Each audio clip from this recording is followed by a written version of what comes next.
Hello, everybody, and welcome to today's Intro to Product Management event. We are going to kick off the event in just a few minutes here. While we wait for people to join in, I'm going to familiarize everybody else with the platform that we're on here today in Livestorm. So in the bottom right corner, you should see a chat log there. Feel free to use that now. You can utilize it throughout the entire presentation. There is also a questions tab down at the bottom. Feel free to put your questions in. If you have any questions from me, for the speaker, about the presentation, about the bootcamp, just let us know. Put in the questions tab. If we don't answer them throughout the presentation, I swear we're not ignoring you. We are going to do a scheduled Q&A portion at the end of the event. So yeah, you can utilize the chat, but utilize the questions tab to put any questions in there that you like in advance. I should also check, can everybody hear me okay and everybody see me okay? Feel free to give me a thumbs up. I think I enabled the thumbs up, the react emojis there. Perfect. Yay. Thank you. Thank you. And I'll ask everyone to share where they are joining from. I'm personally from Calgary, Alberta, Canada, but feel free to share in the chat where you're joining us from. And I am going to share another link in the chat here in just a moment for everyone. Toronto, Manitoba, Quebec, Calgary, Toronto, Nova Scotia. Hello. Well, hello, everybody from across Canada, it would appear here, which is amazing. I think I said, but I'm in Calgary, Alberta. I'm originally from Ontario. I'm from Niagara Falls, and I've lived in 3 provinces now. I lived in Ontario, and then I lived in BC in a little teeny tiny town in the middle of the Rockies. And now I've lived in Calgary for almost a decade here. So welcome everybody, Newfoundland, Toronto, Vancouver. Hello, everyone. I'm also going to share a link in the chat here for everyone. In case you didn't get an opportunity to in advance, feel free to click this link here. It's for the course outline for the bootcamp that I'm going to be sharing information about today. So if you have any questions about the course, this might actually help you to have this in your inbox after the event. I think you just click it and fill out your name information and the copy gets emailed to you. Also, this event itself is going to be fully recorded and shared with all of the attendees. So there's going to be some stats and some information on the slides. Of course, feel free to take screenshots, feel free to take notes. You can do whatever you like, or you can just sit back and relax and enjoy the presentation and just know that we will send a full copy of the recording to everybody after the event as well. So, but that is the link there that I just wanted to share. And to set the pace for today's session, by the end of the event, you're going to have heard about our bootcamp and our partnership with the University of Toronto. You will have heard from an amazing speaker and from within the industry, working for Google. And I'm going to share information, like I said, too, on the bootcamp, the upcoming cohort start dates, pricing information, all that kind of fun stuff, too, a little bit later in the presentation. So without further ado, I will go ahead here and get the presentation started, meaning that we don't need my face big here. There we go. This is a little better. So I'll start off by introducing myself. My name is Tyler. I worked at CircuitStream for just over about 2.5 years. Previous to this, I was like kind of say pre-COVID times. I worked in travel and tourism for about 10 plus years as well. We will have a guest speaker joining us here today. She's not coming up on stage quite yet, but her name is Megan Risdal. She's Senior Product Manager at Google, Kaggle, if you will. She's going to join us on stage to share information about her current role, her tips and advice for new product managers. Before I invite her up, I'm just going to start off the presentation with a little bit of a brief overview of CircuitStream. So CircuitStream began in 2015 through a network of developers, designers, and creators, and is now a leading provider of technology learning in AR/VR, game development and design, product management, and software development. We partner with industry-leading companies and leading educational institutions to offer courses and training to those looking to learn more about these emerging technologies. So again, I'm going to share all this information with everybody. Everyone's going to get a copy of this presentation. So don't worry about writing anything down in case you just joined there. So why launch a career in product management? Product manager is an interdisciplinary position that collaborates with different departments within an organization to guarantee the success of a new product.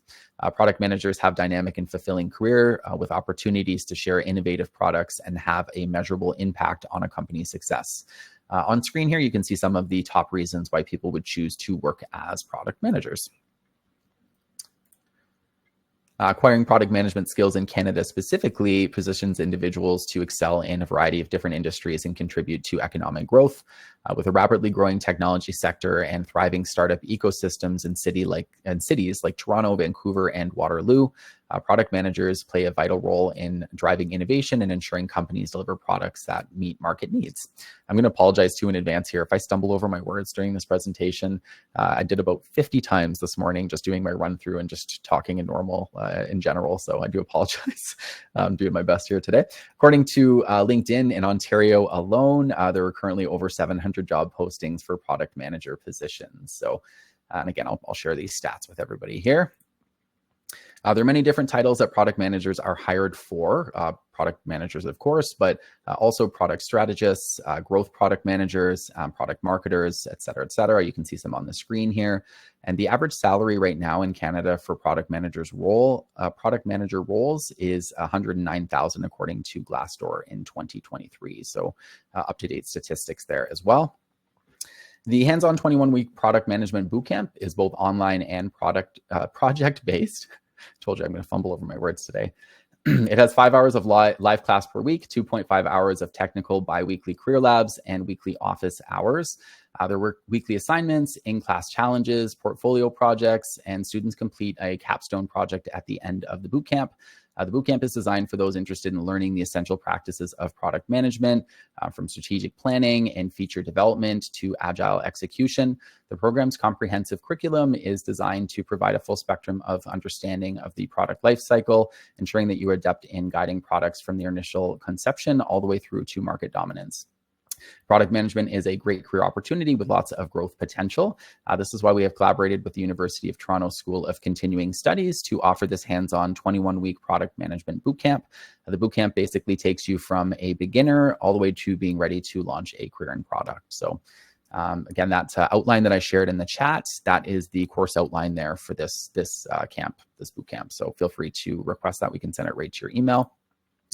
Our bootcamp graduates emerge with a comprehensive skill set that prepares them for success in the dynamic field of product management. Through in-depth modules like Product Management Foundations, students gain a solid understanding of the roles and responsibilities, how they navigate product development stages, and how they use data to inform strategic decisions. Graduates are also educated on market insights and product strategy, feature ideation and development, agile execution and team dynamics, product positioning and growth, data mystery and decision-making, and career development. Students would complete this course with a product manager certification with University of Toronto there, you can see. And speaking of career development, I would now like to invite Circuit Stream Student Outcome Manager Wanai on stage for just a minute here to share a little bit more information on the career development and support offered through our boot camps. Welcome, Wanai. All right. Thank you so much, Tyler, and thank you for that great intro. All right. So all of our boot camps come with career support and guidance. The Circuit Stream Career Labs teach students how to leverage technical and behavioral strengths, gain awareness of the digital ecosystem, create compelling portfolios, elevate digital presence, learn how to network effectively, as well as become interview ready for industry jobs. Our career networking support really sets our programs apart from others that you may find. Every student has different objectives coming in, but those that are looking for new jobs or to improve their current positions find this aspect of the course incredibly helpful. And as part of the career support, our boot camps also come with a student pitch day, and this happens towards the end of the program. Students have the opportunity to showcase their capstone projects to hiring and industry partners. This event is an amazing way to add people to your network, be considered for any job openings that they may have, or to just receive feedback on your projects from hiring managers working in the industry. Thanks, Perfect. Tyler. Thank you so much, Wanai, for sharing that information. If anybody has any questions for us or for Wanai, feel free to share it in the chat. Somebody on the team here can definitely assist and provide more information for you on the career support portion. So thanks again, Wanai. And without further ado, I'm now going to go ahead and officially invite our first guest speaker on stage for the day. So Megan Risdal is Senior Product Manager at Google, where she works on data sets, notebooks, and models. She's an advocate for developers and open knowledge and does amazing things for the open machine learning community. So welcome, Megan. Hey, everybody. Thanks so much. Can you hear me all right? We can. Yeah, we can hear you. We can see you okay. Awesome. I'm going to close my presentation and I'm going to let you share yours on your side there. Oops. All right. That's not how I do that. There we go. There you go. All right. Yeah, take it away. And I'll hop on stage once Megan's finished here, share a little bit more information, and then the two of us will do some Q&A at the end here with everyone. So I'll step off. Thanks, Megan. Great. Thanks so much, Tyler. Thanks so much, Winai. Really delighted to be here and to be speaking with all of you about today, Pathways to Product Management. So just to kind of run through what I'm going to be talking about in the talk today, I'll tell you a little bit about my career story. I'll share some of my very personal perspectives on product management. And on some advice for how to transition to product management. Really, I want to take a very personal approach to sharing these perspectives. And so first, I'll kind of start off by telling you a little bit about my own path to product manager. So as Tyler said, I'm currently working as a senior product manager at Google on a team called Kaggle. But my path to product management was fairly winding.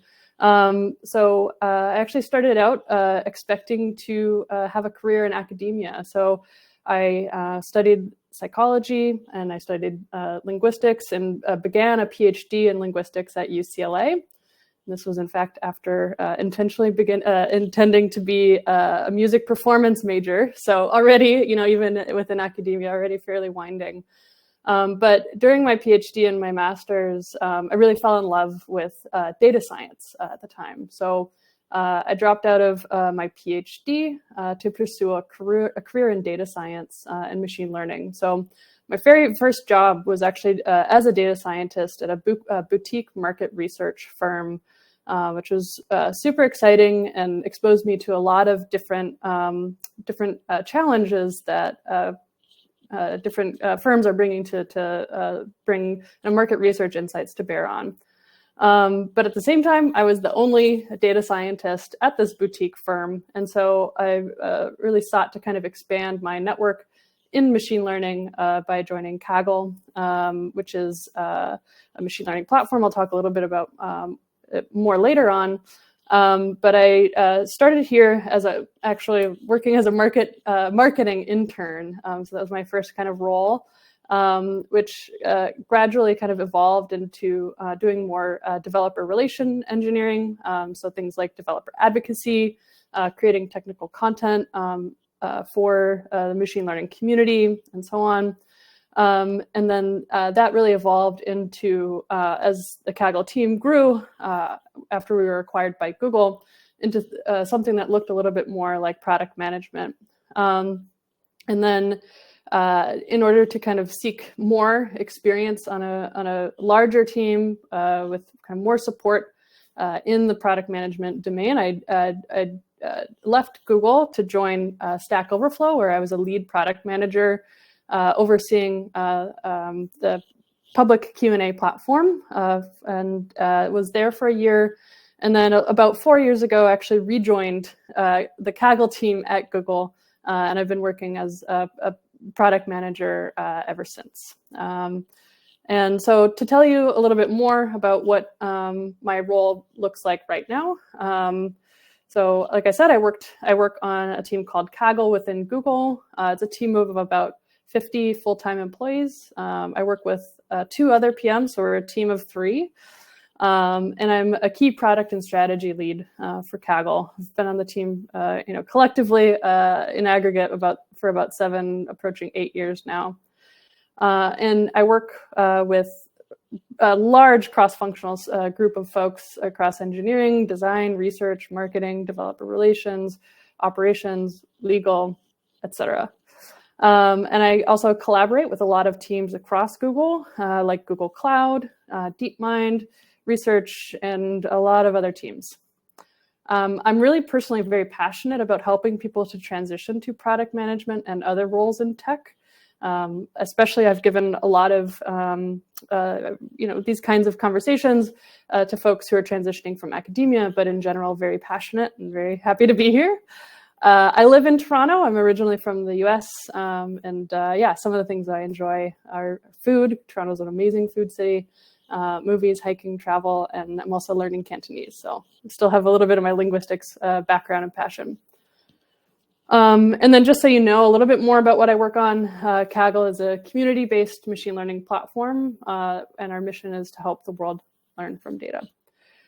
So enough about me, and I'll weave in more about my story and my perspectives, but I want to talk about what is product management from my point of view. So I think defining what product management is super interesting because it's a very, very unique role in that it can really vary quite a lot what it looks like for any individual person, and any individual company, and any individual kind of career stage that you may be in. And there's a lot of frameworks out there. Like if you just Google what is product management, you'll end up looking at a lot of kind of pie charts that look a lot like this.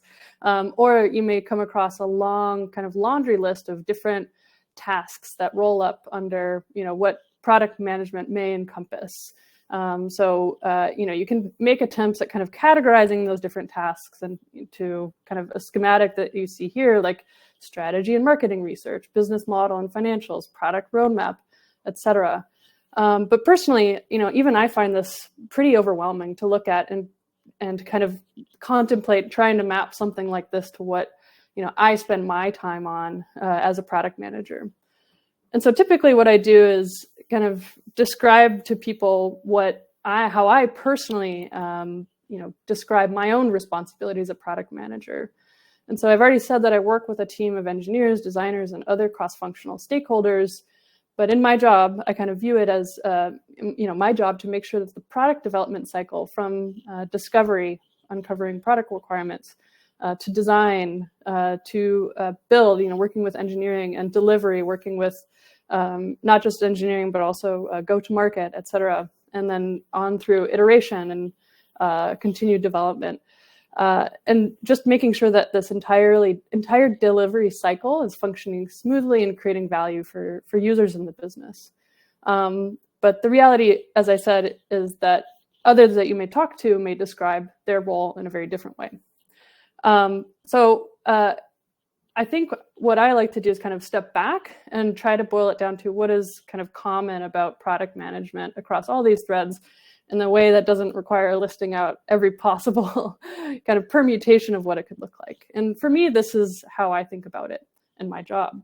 I think about it as making decisions, hopefully they're good ones, that drive business outcomes, hopefully positive for a product. And so the thing is, you'll spend your time on many of those things and those kind of like long lists of frameworks and things like that. But this is what I think product management really is in the abstract and what it boils down to. So I spend my time thinking about how can I make better decisions? How can I be sure that I understand our priorities so that my decisions are aligned to support those priorities? And so I thought it might be interesting. And a lot of people, when I give them advice about product management, they ask me, what does your day-to-day look like? And so one way to look at it is, what kinds of decisions am I making on a daily basis? And so I took a few minutes and thought about my past week and literally thought about, here's some decisions that I've made. And I thought this could give some color into what product management is in another way. So one example, what's our pricing strategy? Would our users prefer pay as you go or subscription? So kind of a business model decision. Also make decisions about what should the copy be for individual buttons in the UI on our website, or what kind of icons should we use. Somebody asking me, why did this metric suddenly start going up? Or why did this go down? And what should we do about it? Which of our target customer segments are we prioritizing? Why?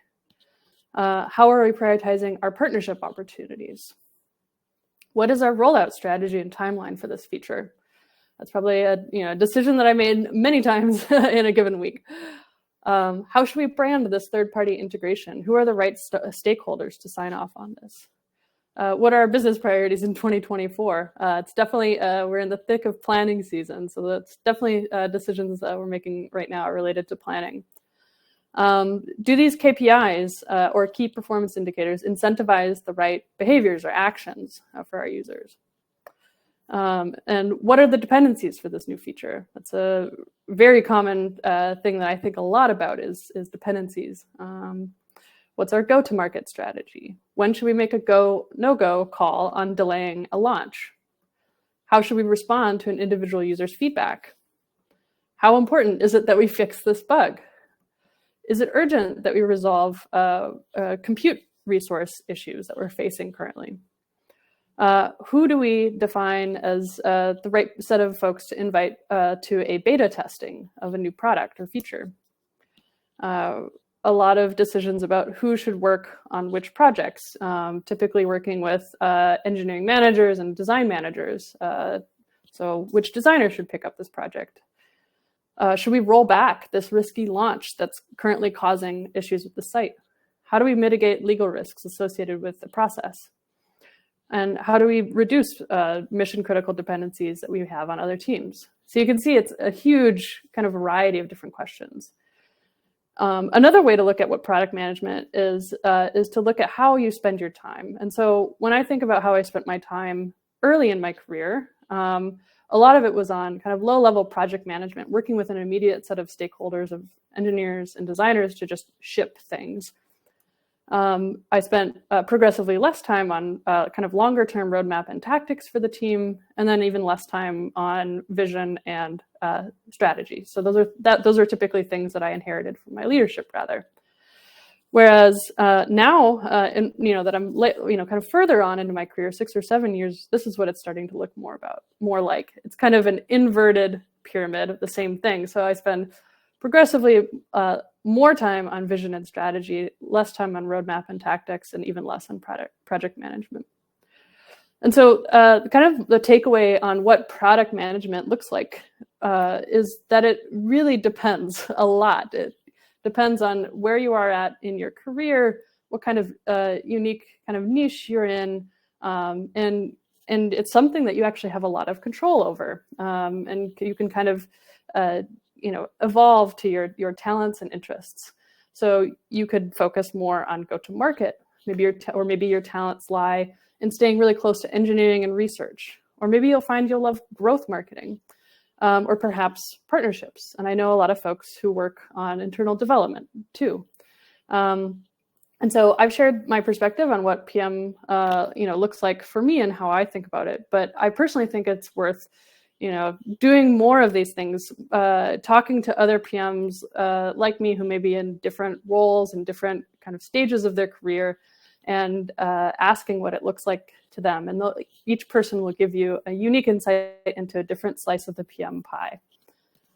So next I want to talk about my perspectives on how to do product management. And so I said that PM is about making decisions. And I think specifically it's about making good decisions, which requires building trust. Product management at the end of the day is a people job.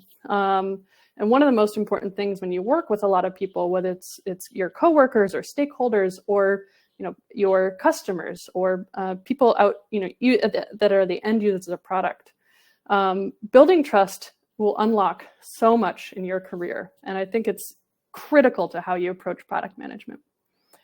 And so why is this? And in fact, some of Google's own internal research about what makes teams work effectively has revealed that psychological safety, more than anything else, is critical to making a team work effectively. And so there's other behaviors that also kind of emerge as important, like making sure that teams have clear goals and creating a culture of dependability. But the number one thing is psychological safety. And so trust, once you've unlocked it, it helps you to create this safe, psychologically safe environment. Helps you kind of be able to deploy things like radical candor. This is definitely a book and kind of a framework that I recommend checking out. So it's a book by Kim Scott. And I think it's really tremendous once you can deploy in a psychologically safe environment techniques like radical candor, because you can be candid with your teammates without being aggressive. So you can say things like, hey, our metrics post-launch are not looking like how we wanted. Let's level set. Let's not play a blame game. Let's actually feel comfortable speaking our mind about what we really think is not going well and why and what we should do about it, without kind of feeling like you're attacking or being attacked by anybody. And it can also help you to be really empathetic with your teammates without getting to the point that you're afraid to call out important issues that may be holding the product back because you're afraid that you're going to be insulting someone or things like that. And so I think this is just one kind of example of why psychological safety in building trust is so important. And so how do you actually create trust and create psychological safety? The study that Google did internally found that behaviors that create psychological safety on a team are things like as basic as conversational turn-taking, and again, empathy, and all of the things that kind of are core to establishing bonds with people. So just relating to people as humans, essentially, just as you would, with friends or family or anyone in the world, but, also making sure that you apply it, with coworkers, that, not everything about your relationships with your coworkers comes down to kind of transactional exchanges, but you really feel you have bonds with the people you work with. And so on this slide, for my team, we call this the half-life of trust, because trust is something that you have to build up, but it's also something that decays. It has a half-life. And so you need to do things to bond with your coworkers on a personal level that creates trust, that recharges kind of your tank of trust. And we really view this as essential. And so this is, really challenging and requires intentionality. And it's why things like, spending time on team bonding efforts are not just kind of fluff, but really truly are important to building psychological safety and trust, which is, as I've said, crucial to team effectiveness. And so one example that I wanted to give about this is actually from during the pandemic. So my team at Kaggle is actually fully remote and distributed, which is, as I think more of us now know, is challenging enough as it is. But especially during the pandemic, it was, particularly challenging because normally my team, we recharge our half-life of trust by twice a year meeting for in-person summits. And that's where we really do a lot of the bonding and trust building with our coworkers. But during the pandemic, we were not able to do this. So we did many things to bond, but one of the things that I personally did, and I want to give as an example of how I value this time so much, is I created all of these like origami cranes for each individual person that was on the team that I worked most immediately with. And so I couldn't physically give them the crane, but I, still, despite this, made an individual crane for every single person on my team, and then took a photo of it and sent it as like a card to them, attached with a personal note, and just to show that person that I cared about them as a person, and was willing to take this time to do that. Very cheesy example, but there you go. And so I spent a lot of time talking about how to build trust and psychological safety, because I view the product management role as particularly influential in their team. It's shaping the culture and tenor of a team. But I also want to give at least one piece of advice about how I build trust in other ways, and that's also still specific to my personal journey as a PM.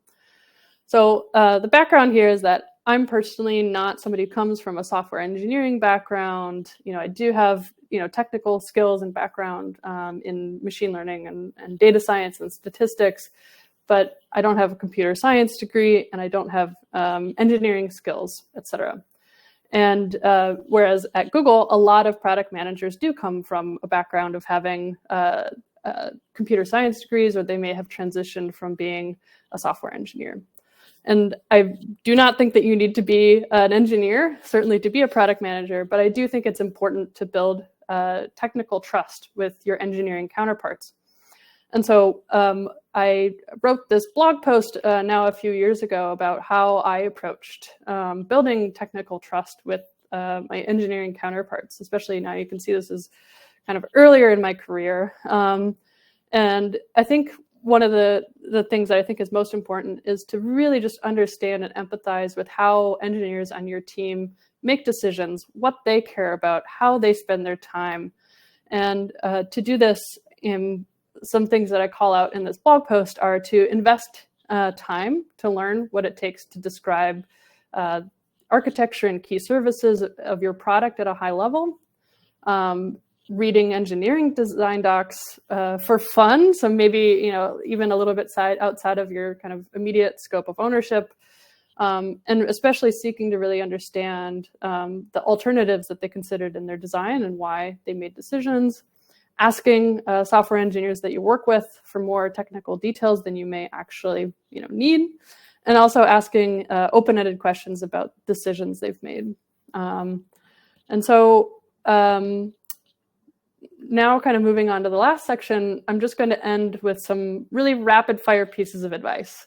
And all of this talk has been kind of from a very personal perspective, and what I wanted to do here is kind of crowdsource from my network their advice for folks who are interested in transitioning into a product management role. So here's their advice. First, I got a lot of advice around how to build experience. So mapping experience that you may have in other roles to what you understand to be relevant PM skills and reflecting that on your resume, for example. Finding or creating opportunities for product management experience in your current role. Product management is such a diverse career that often you can look at the way that you approach, for example, decision-making or developing timelines is something that kind of maps to some subset of product management roles. Turning your hobby into a product project. And so just taking something that you already do and then really approaching it from kind of a product management lens to ship it, essentially. And then writing about these projects from that product management lens. And then being open to non-product management immediate roles for your very first job, just as a way to kind of build that experience. The next set of kind of pieces of advice kind of all rolled up under how to find a good team for your first role. And so a lot of this is really around like research and understanding. So first is trying to figure out what kind of PM the role is for. PM, again, is very diverse. So really trying to figure out which slices of that PM pie is it really kind of describing? And then kind of also, I think a thing that I heard a lot is really understanding what you value most. So looking at that PM slice of pie and then reflecting and saying, is that something that I would enjoy or that what I would learn from, or whatever your goals are, and asking questions to be able to understand that. Trying to understand the team composition, the org chart, and the stakeholders that you would be working with may be obvious. Asking questions about what collaboration typically looks like, who's making decisions, what a typical project lifecycle looks like. And then asking about what's going particularly well on a team and what's not going well. And then last, I got a few resources. So honestly, I think this is probably one of the easiest things to Google. But some things that I heard were the book Cracking the PM Interview, especially for your first PM interviews or early stage interviews, where approaching interviews kind of with a solid framework can be really helpful when you don't have as much experience at that point. A lot of blogs are out there. I think this, again, is one that's really Googleable, but finding blogs that you particularly like and following those. I actually cite here one that I really enjoy, which is Cuttlefish at Substack. Finding a network of other product managers, so looking for local and virtual meetups. And then, of course, hands-on boot camps and ways to kind of build hands-on experience. So boot camps like the one that's offered by U of T School of Continuing Studies, of course.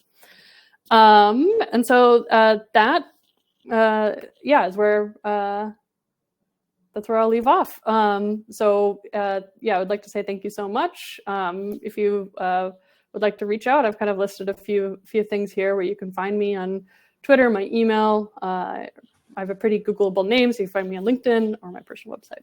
So amazing. Thank you so much, Megan. We're actually, if anybody has any more questions for Megan, we are going to do some Q&A at the end, like I said before. I think, Nola, you had put one in the chat. I just copied it and pasted it into the questions tab for us so that we make sure we don't miss that at the end. But if anybody has any other questions, feel free to go ahead and put it in the chat and the questions tab now, and we'll make sure that we cover those. So, yeah, but thank you so much, Megan. That was amazing. And I'll invite you back up in a couple minutes here. Great. Perfect. Okay, and let me share my screen again here too. So I'm just going to share some quick information about the course, the upcoming start dates, pricing information, all that kind of fun stuff. So let me put this over here. There we go. So I'll start off with the pricing information. Usually that's the first questions people would have when they're looking at courses. So the full cost of this bootcamp is $10,500. Students are able to pay for any courses that we offer up front, of course, or they can utilize the payment plan options that we have. We have the 12 and 24-month payment plans there. We also currently have early bird pricing available. There's 2 different tiers for that. So we have pricing available for students who register for the course prior to January 3rd. They receive the 21 week boot camp for 15% off. So that's $8,925 as opposed to the $10,500 there. So pretty significant discount. For students who register for the course prior to January 31st, they can receive the 10% extended early bird discount. And I think that takes it down to $9,450. Yep, that's right, according to the screen there. These promotions are also available through the payment plans. So like I said before, you can pay for any of our course options directly. You can utilize the payment plans, but with the promotions, you can see what the discounted rates would look like for the payment plans there as well. So just in case anybody has any questions about that, just let us know. And again, this whole presentation is going to be recorded and sent to you, so you'll be able to view all this afterwards. In terms of upcoming cohort start dates, they usually run several times a year. The upcoming cohort for this bootcamp specifically is going to run on April 9th through August 29th next year. And then we will have the next one in September, I believe, of 2024. The date itself is still TBA, but it should be September of 2024 there for that one. And if you have any questions about the courses or how to get started, I just want to make sure I shared the contact information with everybody here. So the 1-800 number there, you can reach out to us directly. You can also just email admissions@CircuitStream. You can also go through the U of T website and go through the continuing studies section, find our course information. You can connect through the team that way as well. Just reach out to us if you have any questions about anything that we've discussed here today. And that's it. That's all I just wanted to share some quick information with everybody on the courses and on the upcoming start dates there. But now we'll go back into the fun part of the presentation here. I'm going to close this and we'll do some questions. I think we've got a few here that we can go through. So Megan, this will be a good one for you. I'm not a product manager myself, so Megan's going to be a lot more qualified to answer most of these than I will be. But what is the difference between a product manager and a product owner? That's a fantastic question. And so, I think all of this is really interesting because often I personally see myself as wearing a product owner hat. And it all depends on kind of like the makeup of the team. Whereas, if my team had a separate product owner, then I think my kind of division of roles would look a little different. But I think when I'm wearing the product owner hat, I'm really thinking about, okay, I already have like a prescribed set of features that I know I need to launch, in collaboration with designers and engineers. And how do we make sure that we execute that kind of list of features in, I guess the best possible way? How do we make sure that we do that in a way that is, best achieving our goals, that we do things like make sure that we are also measuring and understanding the impact of shipping those features. And I think when you're in a product owner role, the thing that you can take for granted is someone has already kind of set what is the roadmap and what are the goals that we're trying to achieve.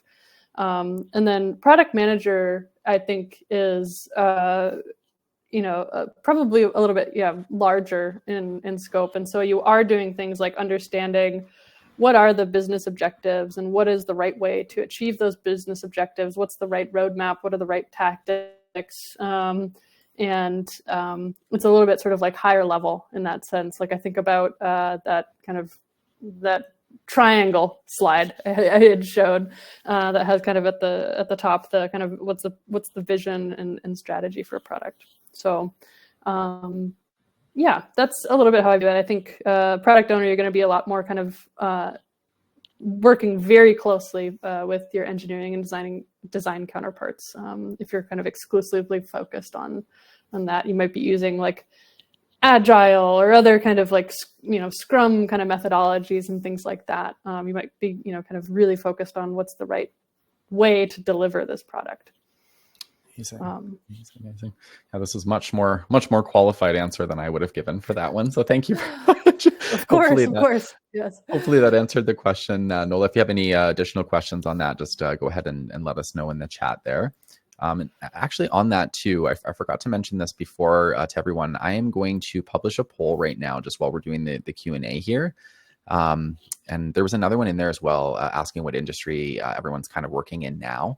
And then I just added additional one asking about the course information I shared there today. So sorry to jump this right into the middle of the Q&A. I meant to mention this before we jumped into it. So, but that's there's an extra poll in there now for everyone. And so let me pull up the next question here. Here we go. Nice, Prezzo. Will there be any overlap of roles between project manager and product manager roles? Oh yeah. So project management versus product management. Yes. Super great question. I think it's almost going to sound similar to my answer for product owner versus product manager. So I think project manager is, again, really focused on what are the right processes. How do we ship features, assuming this is a project manager who was working on a product team, and how to, maybe additionally like identifying or making sure that a project is on time, that it's on budget, that it is looking at what are the risks and dependencies within the scope of the work, making sure that those risks are raised and communicated and mitigated, maybe working with the product manager on that. And so that's a little bit of a perspective on how I view project management. I think project management is similar to product management in that it can look like many, many, many different things. You could be a project manager and not even working on a product team. But I think it's very focused on kind of the process and the how and tracking and so on. That's my perspective. Yep. Yeah, that makes sense. I think that makes sense. And again, if you have any additional questions there following up, just let us know in the chat there. Excuse me. So the next question we have here, let's see. Would you say that tech has a bigger chunk of job opportunities for product managers in Canada? I'm going to start saying project now. Product managers in Canada and the highest salaries. Do you have any insight on that? Yeah, that's a good question. I don't know that I necessarily have the best view of what the kind of mix of industries looks like in Canada. I recently moved to Canada a little over a year ago, personally, and I haven't been on the job market in Canada, so I haven't, and I'm very happy in my current role, so I haven't done a huge amount of kind of job searching to build my own kind of personal sense of what things look like. But I believe, tech is definitely up there for sure. I think the salaries are as well. But I don't think I have, a whole lot more to be able to say on that note. But I don't know, Tyler, if you have any more data points or. Yeah. I shared some information in the slides there earlier as well on salaries in Canada for product manager roles. I have to make sure I'm not saying project now. Product manager roles. So yeah, feel free to once you get the recording of this event, go through the slides and take a look at some of those stats. You can also reference where I found the stats or where we found the stats through things like Glassdoor, Statista, different types of websites. But you can even go online too and just look up average salary information, type in some different roles, go on LinkedIn, look at current career availability, look through Indeed, anywhere that's basically has job postings right now is a great way to kind of go through and get a good understanding. Sometimes the salaries aren't posted there, and that's where a little bit of additional research just online, just Google in and take a look at what people are kind of saying about it right now. But I did include some in the slide information for you as well there. So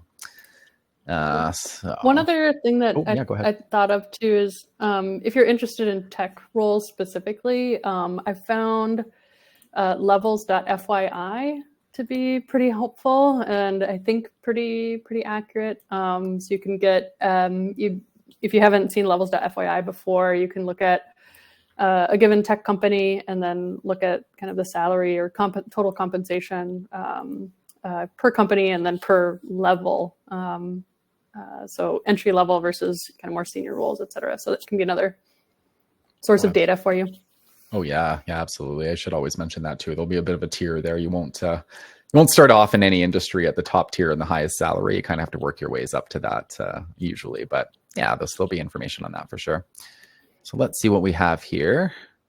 Well, this is a good one for you too, Megan. You might have some insight. What are the most important aspects your resume should highlight to get considered for a product manager role? I'm going to say project every time now. That's okay. I mean, we have the context. We know, Yes. But we're in a product management space right now. Excellent question. So one of the most important things that I look for on a resume and that I think about when crafting my resume is communicating impact. And so that shows a few different things. It shows that you understand that the things that you're working on were aligned with delivering business impact and value. So that's, just kind of a core competency thing is being able to communicate that. And then second is, just the very fact that you did have an impact, is of course, very important to communicate that it's not just about, what you did, but what was kind of the outcome of that and kind of making sure that you celebrate that in its fullness on your resume.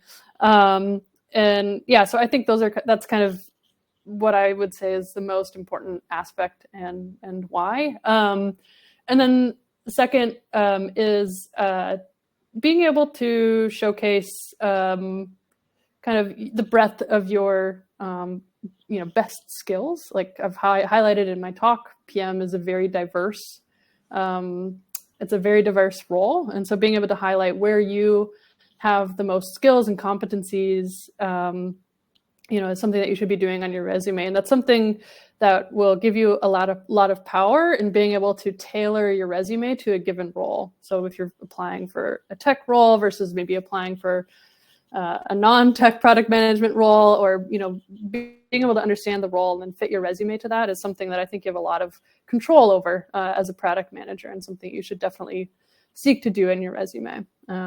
If you have time. I understand a lot of folks who are job seeking maybe throwing out 90 resumes there, but if you have something where you feel you are particularly good fit for, I think it's kind of a judgment call you'll need to make as spending your time, but it can be worth it. Absolutely. All right, let me go on to the next one here. I'll put this one up here. Is the scope of the project manager to present ROI? I think so. Yeah. So I think, ROI is something that a lot of folks, within a project working group ought to be thinking about. And project manager is certainly somebody who should be able to understand that and communicate that. And it may involve, gathering insights from, an engineer about like, how much time is it going to take you to ship this feature? And then maybe going back and talking to the product manager or other folks to get a sense of what's the expected impact. But yeah, I absolutely think is the thing that we're doing worth it? You don't want to spend 3 months working on a feature that's, going to, not have the kind of impact that your business leaders are expecting to see. So, yeah. Absolutely. Yeah, that makes sense. Totally. Okay. Any tips for someone having a background in linguistics, currently in data analytics, looking to break into product for the current job market? Yeah, great question. Let's see. So, yeah, I've talked to a lot of folks who have backgrounds in linguistics or backgrounds in data analytics, and I think I mentioned this really briefly in kind of the advice section, but I'll kind of double down on here, which is to create a portfolio and make that portfolio public, whether that's like a website or a blog where you talk about a project that you did. Maybe it was a data analytics project, but you kind of take and apply a PM or product management thinking or lens to how you approach that project, and write about it, present it. I think creating a portfolio is super powerful, both in kind of like just exercising like your own PM thinking, but then also creating a public artifact that hiring managers, et cetera, are going to see. Amazing. And we got some thumbs up coming in here too. As a DevOps engineer, what steps should I take to create a roadmap for transitioning into product manager roles or a product manager role? Yeah, great question. So I would say, if we were chatting about this one-on-one, I would probably first want to understand a little bit more about what does your daily job look like, and who are you working with? Because what I would recommend is really looking at how can you take your current role and then take one area of it that is maybe product-y adjacent and start to expand the scope of that, and do so with the support of the people that you work closely with, or finding sponsors on the product team who are willing to kind of like help you extend that. And so you could take an example, like a baby step would be to talk to your product manager and say like, hey, what are some decisions that are on your backlog that you need to make that can be helpful in bringing data to bear on, or kind of help prototype something that would be helpful for you to make some other decision that you're facing with more confidence, so I think I could give more specific advice, kind of like a one-on-one setting, but that's kind of the general advice I would say, is where I would start. But talk to folks, find people who are supportive of you in your current role, and who kind of understand what your daily job looks like. That's amazing. I just, on my end here, Megan, your camera just went off and it was saying, it's just giving me a little bit of an error message. I can still hear you okay. I don't know if it's the same for anybody else, but if anybody can't see Megan, if it's just my computer and where I live, then that's typical. But if anybody else can also see this, we're just going to continue the discussion here because there's a couple more questions here, but let me check the chat here and see. We can see here clearly. So this is just on my end. Everybody just ignore me. We'll move on to the next question. Your screen right now, I cannot see you at all. It just says that you've been disabled right now. So okay. I just want to make sure everybody could still hear you at least. So great. Perfect. Okay. So here's a good one for you. What core skills would you need to excel as a product manager? It's a very broad question, but. Yeah. I mean, it is a very broad question. I think because the role is so diverse that it can look like for you excelling in 1 or 2 or maybe 3 as you kind of advance your career, 2 or 3 skills. I don't think it necessarily has to be, a specific one. I think, going back to my talk, probably the core skill would be high quality decision making. And however you achieve high quality decision making, you can kind of arrive at that from different angles. You can arrive at that by being a really great people person and being able to kind of extract a lot of insight and ideas from the team that you work with. That's one way to achieve it. You could achieve it by being a data analytics wizard who is just a powerhouse at using data to inform insights that leads to really great decision making. And so I think it can be a number of things, and it's probably going to be for you an intersection of what you're interested in, what you're naturally skilled at, and the role that you're in. By the way, you're back. There was a few people in the chat that were saying they couldn't see you either. I think Megan's traveling right now for work as well, I believe. So might not have the normal internet signal that you would. So that might be what it is as well. But we could hear hotel Wi-Fi thing. Yeah, we could hear you fantastically throughout though. So, and it looks like you're back at least on my side here. So, so that was good. Thank you for that one. Let me flip to the next question we've got in line here. Are the prices for the bootcamp tax included? That's a really good question. You know what? I don't want to say for sure if they are or if they aren't, just because I'd rather you connect with the admissions person and they give you the correct information there.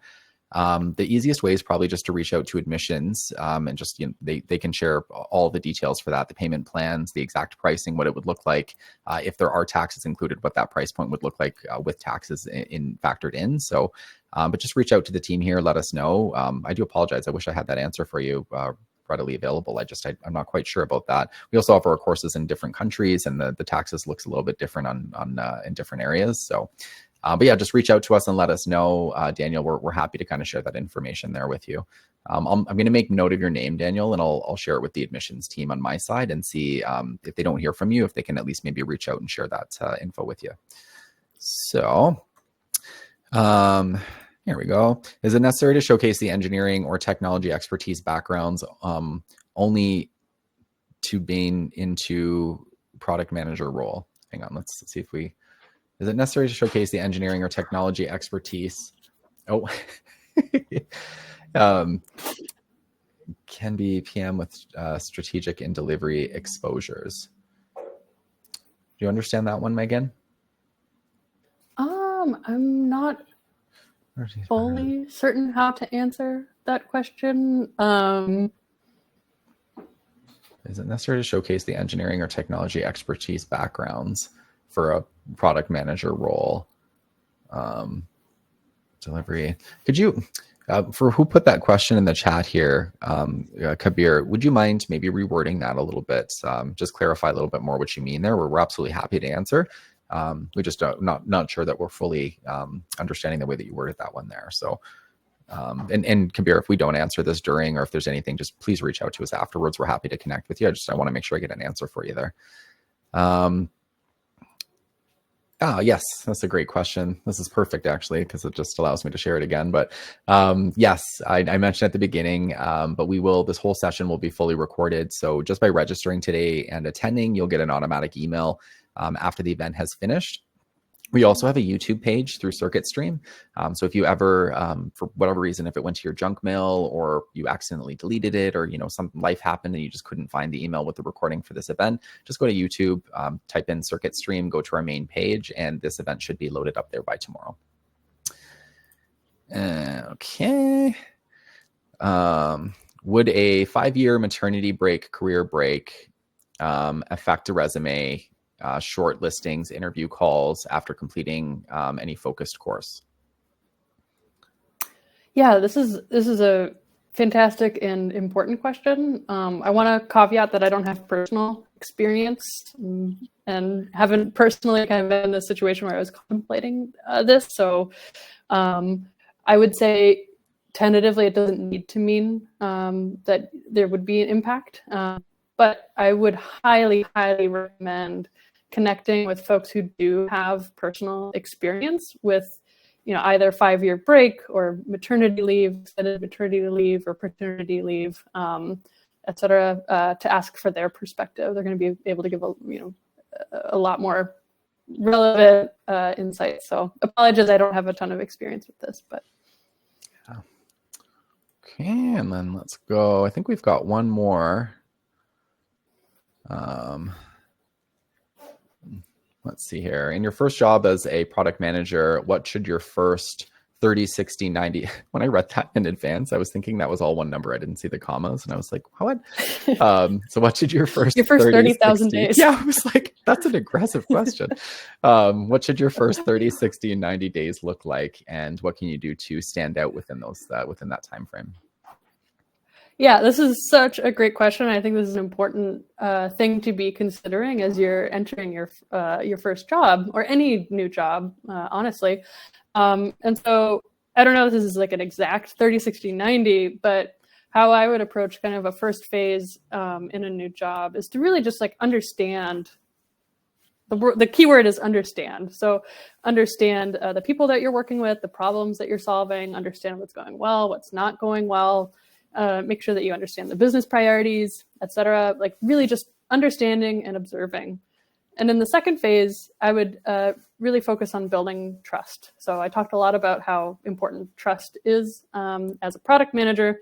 And so using the insights that you've kind of gained from the understanding that you've built, looking for opportunities to build trust with the team, whether that's coming up with a great idea for how to like tweak a feature that you're going to ship, or maybe suggesting a process improvement, et cetera, and just kind of showing that you are a valuable addition to the team.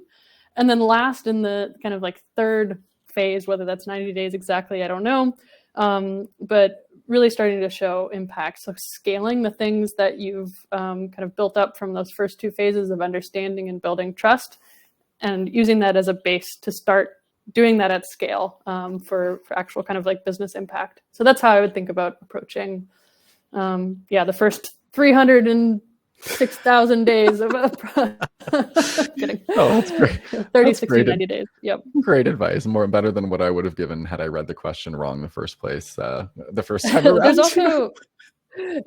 There's also a great book called The First 90 Days, which is on this exact topic. So I would recommend checking that out if you're interested in learning more. Amazing. Well, let me see here. I think that's it for the questions. I'm just going to have a quick look in the chat tab to make sure we didn't miss anything. Mohammed said, thank you very much. This is very helpful. I've been a product manager for over 15 years in the construction and real estate industries and looking to jump into tech. This was quite helpful in assessing if I should try jumping directly into tech or consider studying first. Thank you for that. And yeah, Mohammed, if you have any questions for Megan in general, feel free to reach out. You can probably connect, for anybody in the room, you could probably connect with Megan on LinkedIn. Oh, actually, you shared that in your presentation already, so I'm not saying anything I shouldn't there. You can also reach out and connect with me, Tyler Trapp, Circuit Stream. That's just my LinkedIn if you search for me that way. But yeah, if you have any questions, Mohammed, even about the education of the courses through UFT here, also reach out and let us know. We're happy to kind of share that information with you there too. So. But that's it. I think that's it for the questions. I think that we've covered everything in the chat tab there. So thank you again, Megan. This was unbelievable. Thanks for connecting with us from your hotel room there during your travels. Of course. Yeah. And follow Megan, look for her on socials. And like I said, too, if anybody has any questions about the presentation or about anything, just reach out to us and let us know. We're happy to kind of assist there. But thank you again, Megan. And we will hopefully, I'd love to have you back again in the future for another chat. So I'll reach out and chat with you about that one. But thank you so much. Awesome. And happy, what is it, Tuesday? And Tuesday. Yes, happy Tuesday. Happy Tuesday, everybody. All right. Bye, everyone. Bye. Thank you so much.